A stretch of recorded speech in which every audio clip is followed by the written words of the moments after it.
There are 10 to 15 question comes from this geography segment in your prelims examination. 10 से 15 question यहाँ पे आते हैं, डायरेक्टली ये दिखाई पड़ते हैं। कैसे क्वेश्चन है थोड़ा हम उनको देखें और क्या दिखाई पड़ रहा है। Thereafter we will design our syllabus.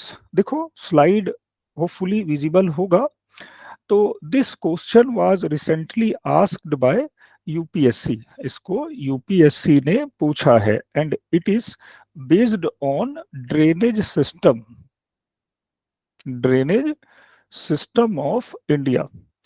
और यहां देखो क्या क्वेश्चन है कि with reference to Indus river, Sindhu घाटी के संदर्भ में, with reference to Indus river system of following four river, three of them pour into one of them which join Indus directly, among the following which one is such river that join Indus directly। मतलब Indus की कौन सी tributary है जो Indus को directly join करती है। तो what we know about Indus river is Indus is one of the longest river that flows through India. Sindhu नदी भारत में प्रवाहित होने वाली एक बहुत बड़ी नदी है। And Chenab, Jhelum, Ravi, Sutlej all are tributary of Indus River. But a main river that brings water of all such tributary is actually Satluj। ठीक है, तो Sutlej you can see how Indus river system is in India. और Indus river system, तो Indus इस तरीके से निकलती है बुखरचू ग्लेशियर से और ये होता हुआ चला जाता है पाकिस्तान में और कराची के पास इंडस ड्रेन होती है।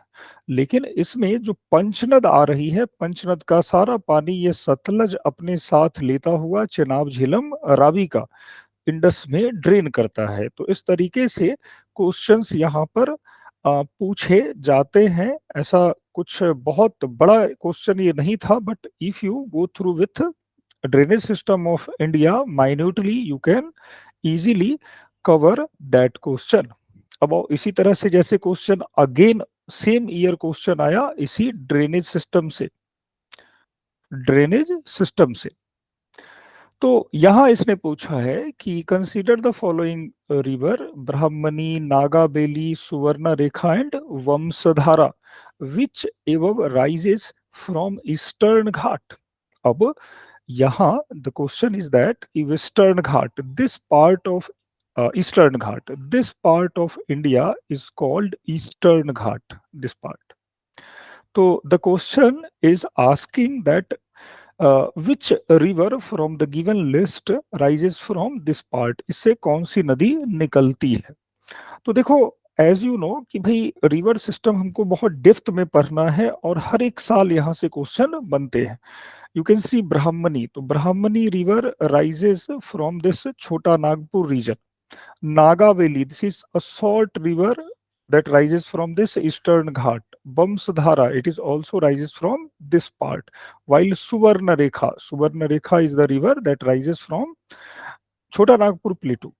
तो सुवर्ण रेखा, ब्राह्मणी, ये सब छोटा नागपुर से निकल रहे हैं, लेकिन नागावेली और वंशधारा ये दो रिवर जो दिख रहे हैं 2 और 4, ये हमको दिखता है निकलता हुआ कहां से, तो ये ईस्टर्न घाट से। तो you can opt option B for this question. अब देखो एक चीज और इस क्वेश्चन से हमको लेना है, हमने तो इसका आंसर देख लिया। अब आते हैं यूपीएससी का ये क्वेश्चन पूछने का ट्रेंड है। यूपीएससी कभी छोटे क्वेश्चन नहीं पूछता है, बल्कि इस तरह से वो 2 स्टेप में क्वेश्चन देता है प्रीलिम्स का। अब suppose you don't know about Suvarna Rekha, about Nagavali, just you have glance of Brahmani river. In that case what would be your answer. अगर हम लोग केवल ब्राह्मणी नदी को जान रहे हैं और किसी नदी को नहीं जान रहे हैं या 2 नदियों को जान रहे हैं, तब इस क्वेश्चन को कैसे बनाएंगे। तो देखो UPSC and prelims examination of UPSC is not just examination of your knowledge, but it is your actually rational, it is examination of your rational ability। मतलब आपके तर्क करने की क्षमता को भी ये चेक कर रहा है। तो इसमें अगर हम थोड़ा-सा रीज़निंग लगाएँ तो एक मेथड होता है एलिमिनेशन मेथड, छँटनी की प्रक्रिया, और we can say scrutiny method. Either we use scrutiny method और गो विथ डायरेक्टली। अगर हम उल्टा चलते हैं तो भी इसका आंसर निकल सकता है। Suppose we know that Brahmani river is actually result of confluence of two river, that is South Koyal and Sankh river. When Sankh river and South Koyal river join each other, the main stream is called Brahmani, South Koyal and Sankh river, and both river rises from Chota Nagpur plateau. तो ब्राह्मणी is not the river that rises from Eastern Ghat. तो ऐसे में ब्राह्मणी हमारा identify हो गया है कि ये इसका सही आंसर नहीं होगा। तो सबसे पहले स्टेज में हम क्या करेंगे कि जहां पर ये ऑप्शन वन आ रहा है, we can cut that answer. हम इस दोनों को काट दिए, हमारे पास अब बचा कौन सा, तो ए और डी खत्म हो गया। We have just a two option, that is B और C. Now what is common in B and C, it is four. मतलब वंशधारा तो होगा ही होगा। अब आता है दो और चार, सुवर्ण रेखा एंड नागा वैली। ये क्वेश्चन लगाने का तरीका है, अगर आप इस तरीके से अवेयर नहीं हो तो यूपीएससी आपको कई बार परेशान करेगा नए टर्म के साथ। अब आते हैं कि दो चार में से क्या होगा। अब आते हैं सुवर्ण रेखा। देखो Suvarna Rekha is one of the popular river of India as our largest iron and steel plant, that is TISCO, Tata iron and steel company is located on the bank of this Suvarna Rekha river. हमारा सबसे बड़ा आयरन स्टील प्लांट जो टाटा का टिस्को है वो इसी स्वर्ण रेखा के कोस्ट पर झारखंड में है। तो वी नो दैट कि Jharkhand is not part of that eastern Ghat, so that it must be Naga Valley, that is rises from Eastern Ghat. तो our answer is again 2 and 4। ये दो और चार फिर से हमारे पास सही आंसर निकल के आता है एज स्वर्ण रेखा इज रिवर ऑफ छोटा Nagpur region and Chota Nagpur is not part of Eastern Ghat. तो यहां से इसको हम लोग इस तरीके से भी कुछ गुना भाग गणित लगा के कर सकते हैं। आ रहा है, कुछ क्लियर हुआ व्हाट इज एलिमिनेशन मेथड? बताओ, are you satisfied with my approach how to tackle this kind of multiple choice question? कुछ समझ में आया या इसको दोबारा बताएं कि कैसे एलिमिनेशन मेथड काम करेगा? टू वे कम्युनिकेशन हो रहा है तो you are free to give your opinion about that. कुछ क्लियर हुआ बताओ, I am waiting for your answer. Debashish, हाँ ठीक, क्लियर हुआ।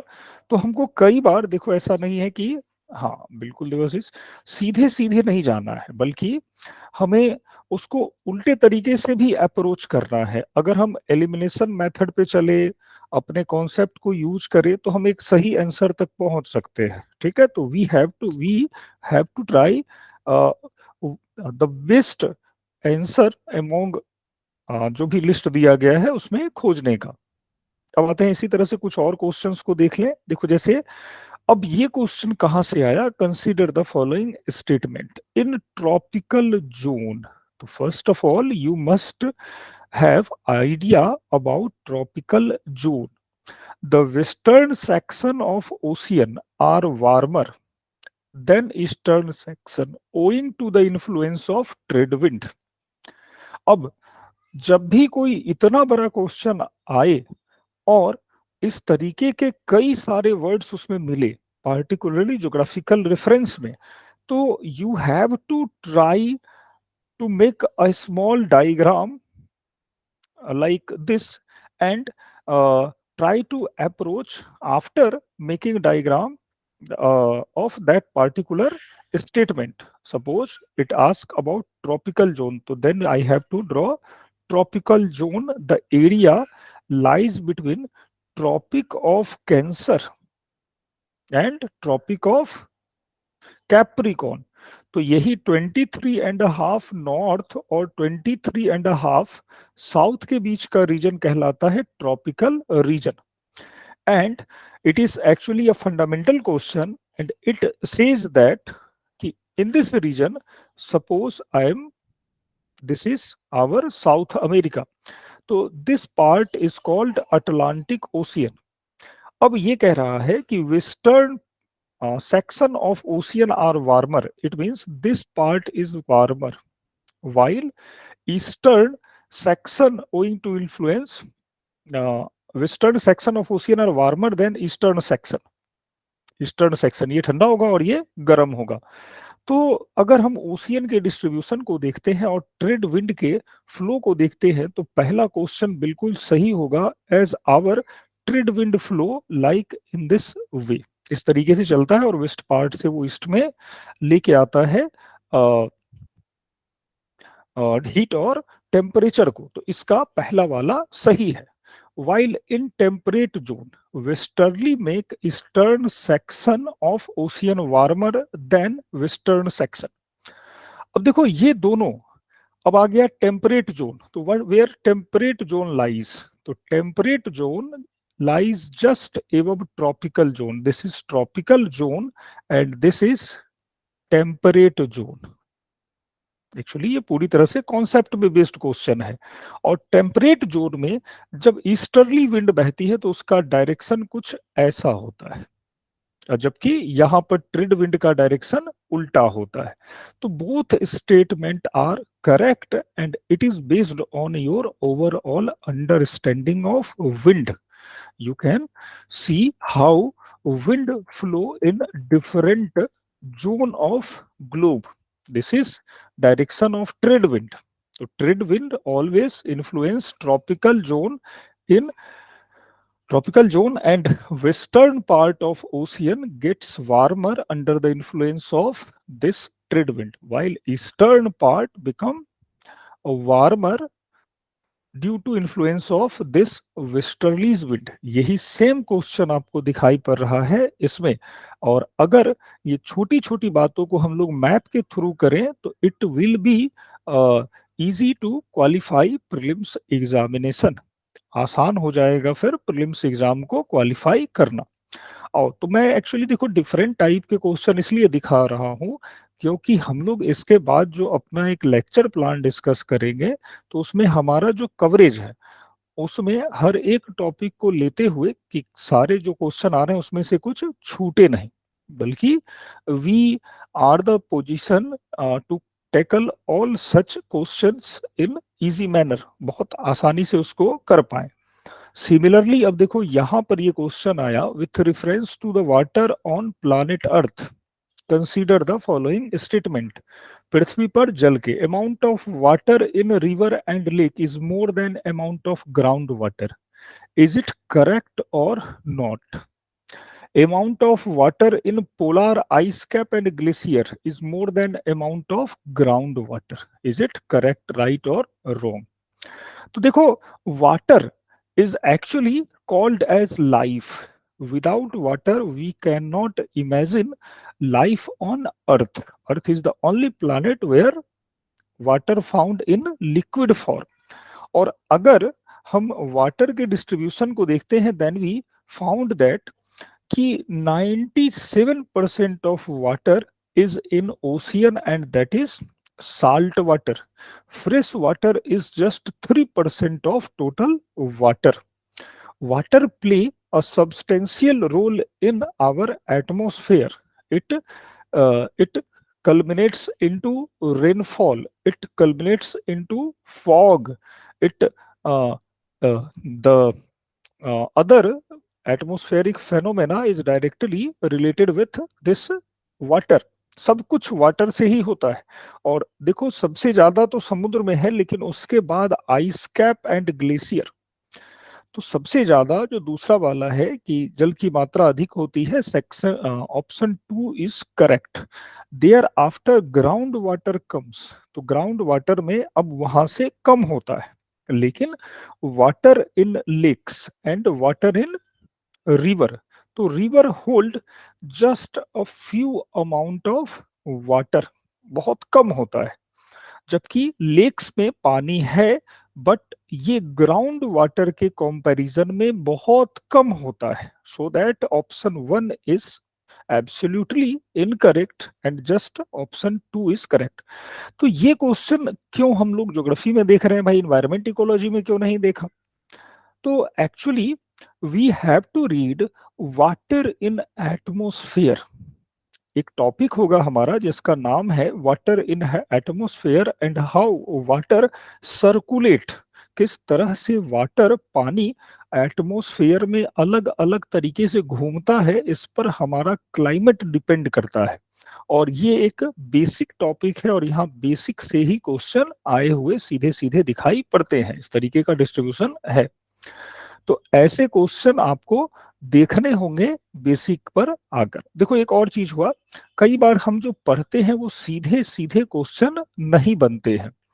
It is the example of that kind of question. ये उस तरह के क्वेश्चन का एग्जाम्पल है। It says that black cotton soil of India has been formed due to weathering of what. ये कहता है कि काली मृदा निम्नलिखित में किसके अपक्षय के कारण हुई है? Brown forest soil, fissure volcanic soil, granite and schist and shale and limestone. तो कुछ अटेम्प्ट करो, आप लोग भी बोलो कि सर इसके कारण हुआ है, तो it will be more interesting for us and it feels like a class environment. अभी तो वन वे कम्युनिकेशन हो रहा है, किसी को इसके बारे में कुछ पता है तो बताओ, इसका करेक्ट आंसर क्या होगा? Brown soil, fissure volcanic soil, granite soil, shale और लाइमस्टोन।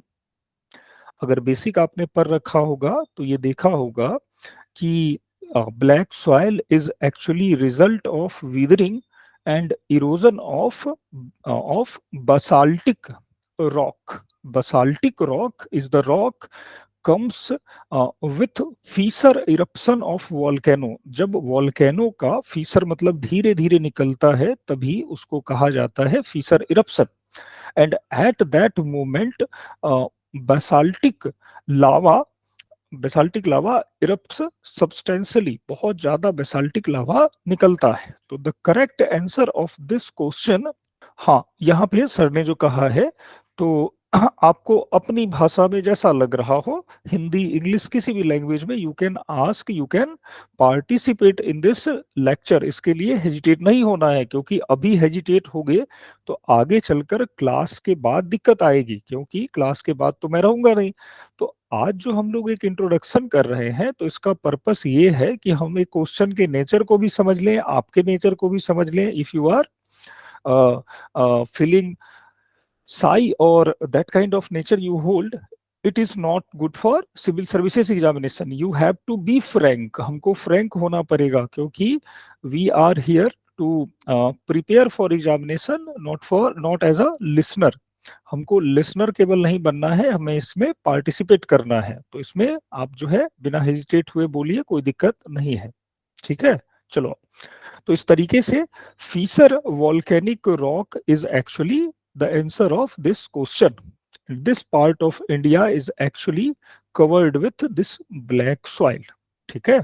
चलो, तो इसी तरीके से कुछ रिवर्स जो हैं उस पर क्वेश्चन केवल इंडिया में नहीं बनते हैं, वर्ल्ड वाले भी बने हैं। For example UPSC once asked कि consider the following pairs rivers and flows into. तो rivers is always always in a frame of UPSC examination, हमेशा river, either it be a river of India or either it be a river of world, UPSC always put questions from rivers। अब यहाँ पे जैसे Mekong river, Thames river, Volga river, Zambezi river, Andaman, Irish, Caspian and Indian ocean. देखो this question is based upon your map reading, your mapping. जो हम लोग map पढ़ते हैं उस पर ये बेस्ड है। जैसे Mekong river, have you heard about Mekong river?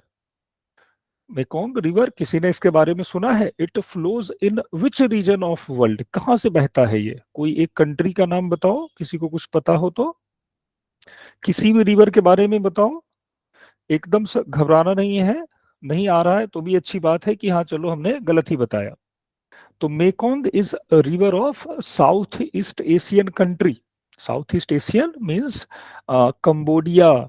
It flows through Cambodia, Vietnam, Laos, and it drains into South China Sea. तो पहला वाला ऑप्शन ही गलत लग रहा है हमको। जब ये मैप करेंगे तो बड़े आसानी से समझ में आ जाएगा।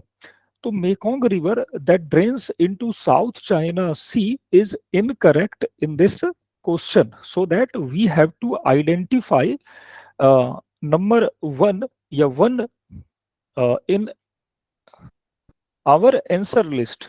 For example, 1 and 1 is listed here, then this will not be a correct answer. ये तो होगा ही नहीं। अब हमारे पास क्या बचा? 3 और 3 and 4। 2 के बारे में भी इन्होंने अपने खुद ही बता दिया, तो इस पर हमको ज्यादा दिमाग नहीं लगाना है। अब आते हैं वोल्गा रिवर। तो Volga is the principal river of Russia and it drains into Caspian Sea, while Zambezi is the principal river of Africa, and it drains into Mozambique Channel, and Mozambique Channel is part of this Indian Ocean. So both 3 and 4 is correct of this question. ये इस तरीके से अगर हम world map को देखेंगे तो ये आ जाएगा। सेम क्वेश्चन है वर्ल्ड मैप के लिए। यहाँ पर it is Zambezi river, it is Mekong river, it is Thames river, and other one it is Volga river. Volga. तो ऐसे कुछ रिवर्स के सिस्टम है, हम लोग इनको आगे देखेंगे, और वर्ल्ड रिवर में क्वेश्चन इस तरीके से बन रहे हैं। आते हैं आगे। इसी तरह एक क्वेश्चन आया, what is Goldilocks zone? Goldilocks zone. अब देखो कई बार ऐसा होता है कि कुछ चीजें करंट पर भी आ जाती हैं, और वहां ये अक्सर होता है कि यूपीएससी वहां पर कुछ ना कुछ क्वेश्चंस आपको देगा। तो Goldilocks zone, the concept of Goldilocks zone is frequently in news because of earth like planet, discovery of earth like planet. ऐसा कोई भी प्लानिट जहां पर, आंसर ये अर्थ लाइक प्लानिट का नहीं है, इसमें बहुत सारी बातें हैं, अभी हम लोग चलेंगे और इसको पहले एक्सप्लेन कर लें कि whenever any other planet in our universe is located at the same distance like earth, then it conceived as there must be life exist on that planet. जब कभी कोई दूसरा प्लानेट अर्थ की तरह खोजा जाता है और उसमें सेम डिस्टेंस हो जितना अर्थ सन से डिस्टेंस रखता है, तो ऐसा एज्यूम किया जाता है कि there must be a possibility of existence of life, वहां पर जीवन होगा। तो देखो हर तरफ जीवन नहीं होता है। Life depend upon temperature condition of particular region. For example, we are located here, यहाँ पर हम लोग हैं। तो यहाँ तक पहुंचने में जो सन रेज है वो उतना ज्यादा इंटेंस नहीं होता है। The intensity of rays of sun is is just about at that point where water becomes liquid. मतलब ऐसे लोकेशन में वाटर लिक्विड होता है, लेकिन beyond this limit temperature falls remarkably, बहुत ज्यादा कम हो जाता है टेम्परेचर, और वाटर आइस में कन्वर्ट हो जाता है। तो in that case also life does not exist. तो this location where possibility of liquid water prevails, if planet discover we say that कि it is a second earth like planet। तो it actually a place of habitable zone, ये आवास योग्य दशाओं को देता है। दैट्स वाई ये क्वेश्चन आया, इसमें बहुत सारी बातें हुई। आवास योग्य हैबिटेबल जोन को ये बताता है। That's why this is the correct answer of this question. ठीक है, हैबिटेबल जोन के रेफरेंस में ये यूज होता है। अब सिमिलरली एक और क्वेश्चन लेते हैं हम लोग। It was again asked in UPSC, that is which of the following countries not located on the bank of Black Sea. देखो अभी क्या हो रहा है, what is going on actually. We are in a region where different kind of incident occurs daily. हर जगह पर कुछ ना कुछ इवेंट हो रहा है। अभी जैसे रिसेंटली अफगानिस्तान में हम देखे कूप होता है और पावर सीज कर लिया जाता है तालिबानियों के द्वारा। रसिया और यूक्रेन के बीच में एक कॉन्फ्लिक्ट चल रहा है। तो ऐसे बहुत सारे कॉन्फ्लिक्ट वर्ल्ड वाइड होते रहते हैं। among them Black Sea region or Mediterranean Sea region or Gulf are very common place where this kind of dispute prevails। ऐसे ये रीजन है जहां पर डिस्प्यूट होता ही रहता है। और यूपीएससी ऐसे लोकेशन को कुछ इस तरीके से क्वेश्चन के फॉर्म में आपको देता है, जैसे सीरिया, टर्की, जॉर्जिया और बुल्गारिया। तो if we search Black Sea in our map, then Black Sea will appear like this। ये ब्लैक सी का पूरा पार्ट दिखाई पड़ेगा। तो देखो ब्लैक सी रीजन के आसपास क्या है, तो रसिया और यूक्रेन के बीच में कॉन्फ्लिक्ट चल रहा है। इधर टर्की और इराक के आसपास आईएस जो है वो एक्टिव है। तो ये क्वेश्चन कहीं बाहर से नहीं आया है, बल्कि ये हमारे करंट से जुड़ता है। और जब कभी कोई ऐसा लोकेशन मिलता है, यूपीएससी इस तरीके से क्वेश्चन देता है, तो you can find out the best answer on the basis of diagram. अब देखो क्या क्या पूछा गया, जैसे इसमें सीरिया, टर्की, बुल्गारिया और जॉर्जिया के बारे में पूछा। तो you can see where Syria is located, this is Syria. And Syria this part of brown color denotes Syria। तो Syria is actually a region of conflict and we it is always in news। ये हमेशा समाचार में होता है due to conflict with Israel और any other region. तो Syria is the answer of this question. चलिए, तो ऐसे हम लोगों ने बहुत सारे टॉपिक को देखा है। कुछ और क्वेश्चन एक आध देख लेते हैं कि किस तरह से क्वेश्चन यूपीएससी प्रीलिम्स एग्जामिनेशन में पूछ रहा है। ये भी देख लो इसमें कि jet stream occurs in northern hemisphere only. देखो आज के लेक्चर में, चूंकि ये एक इंट्रोडक्टरी लेक्चर है, तो make it clear that this kind of term only या एक्सेप्ट या मस्ट, ऐसे टर्म जब यूज होते हैं, in that case you have to keep in mind that this hold some irregularity।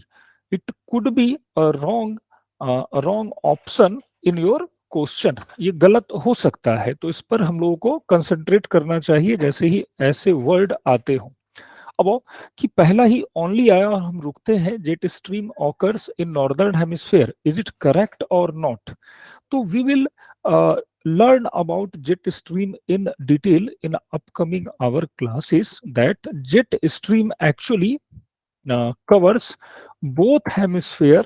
It not only flows like this in northern hemisphere but also it flow in form of Rossby way in a southern hemisphere। The first option is absolutely incorrect। Second option, only some cyclone develop an eye।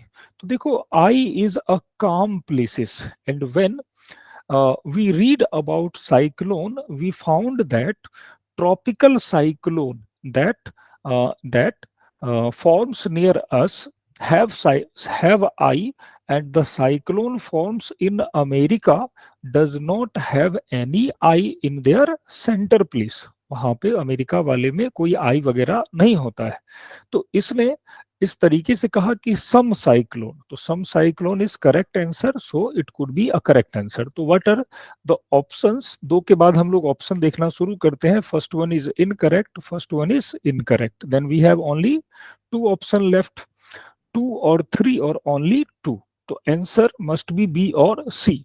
आते हैं, the temperature inside the eye of a cyclone is nearly 10 degree lesser. अब यहाँ पे थोड़ा रुकना है। Temperature lesser than the surroundings, कम होता है। अब देखो यहाँ क्या है कि whenever temperature found lower, कम होगा, तो वहां पर चीजें क्या हो जाएंगी कि वो सबसाइड हो जाएंगी, काम प्लेस हो जाएगा। ऐसा कुछ नहीं होता है, बल्कि as being heat or temperature of this eye zone, wind always rises upward. Eye is the hottest part of that cyclone. So again option 3 is incorrect and answer C is correct. So this kind of question also asked in your examination, ऐसे भी प्रश्न आते हैं, और ये सारे प्रश्न जो होते हैं वो आपके कॉन्सेप्ट पर डिपेंड करते हैं, कितना कॉन्सेप्ट आपका क्लियर है। देखो, दिस इज टेम्परेट साइक्लोन, और temperate cyclone does not have such kind of I like tropical cyclone. इसका जो ये पाइप लग रहा है, it is the eye of cyclone. तो ये सारे टॉपिक आपके अलग अलग सेगमेंट से पूछे जाते हैं। UPSC is not confined to a particular topic, rather it's it covers an extensive area of geography. ये किसी पार्टिकुलर पार्ट पर फोकस नहीं करता है, बल्कि पूरे ज्योग्राफी को ये कवर करता है। तो ये इस बात को हम लोगों ने क्वेश्चन के साथ देखा। इसी तरह से जो है वेस्टर्लीज विंड का आ रहा है, या रेन के बारे में क्वेश्चन आ रहे हैं, तो we will discuss in later upcoming topic. इसी तरह से टाइड्स के बारे में भी क्वेश्चन आ गया। ज्वार भाटाएं किससे उत्पन्न होती हैं? गुरुत्वाकर्षण, gravitational force of sun, gravitational force of moon, centrifugal force of earth. तो ऐसे तमाम तरह के क्वेश्चन हमको दिखाई पड़ते हैं, जो अलग अलग टॉपिक से यूपीएससी ज्योग्राफी पर आता रहता है। रिवर सिस्टम से क्वेश्चन ज्यादा बने हैं। अब इनको देखने के बाद कुछ आइडिया लग रहा है कि how UPSC ask question in our prelims examination. कुछ क्लियर हो रहा है कैसे क्वेश्चन आ रहे हैं प्रीलिम्स एग्जाम में? और कुछ इतने डिस्कशन के बाद कुछ आइडिया लग रहा है क्वेश्चन कैसे आ रहे हैं? पहले पेपर आप लोगों ने देखा था इसके पहले, या नहीं देखा था प्रीवियस ईयर को इस तरीके से ज्योग्राफी को? Have you ever go through with this geography? हाँ, आरती देखा था आपने। तो देखो, एक पूरा अगर हम एनालिसिस करते हैं, तो हमारे पास प्रीलिम्स एग्जाम में एक बहुत वाइड सिलेबस दिखाई पड़ता है, that is not confined on the topic written in syllabus. जो सिलेबस में छोटे से पार्ट के रूप में दिखता है वो नहीं है, बल्कि ज्योग्राफी बहुत एक्सटेंसिव है। और I provided sir my lecture plan, and they will provide you how our class will go on, हमारा क्लास कैसे आगे जाएगा। तो अभी हम लोग प्रीलिम्स के बारे में इतना देख रहे हैं। एक मेन मोटा मोटा मैं अगर इसको ड्रॉ कर दूं सिलेबस, तो उसके आधार पर और आइडिया लगेगा कि हमको प्रीलिम्स में किस किस पार्ट को कवर करना होता है।